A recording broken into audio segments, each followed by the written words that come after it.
санхүүгийн зохицуулах хороо үзүүлж байна.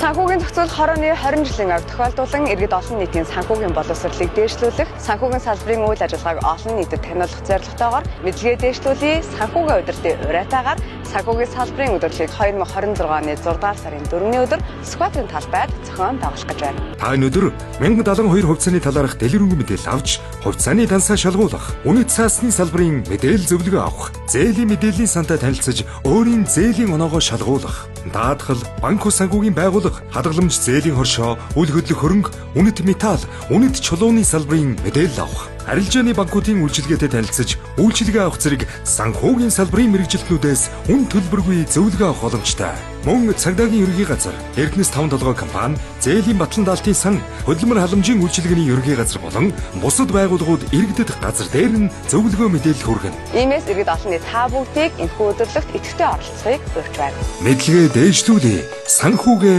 удирдъя.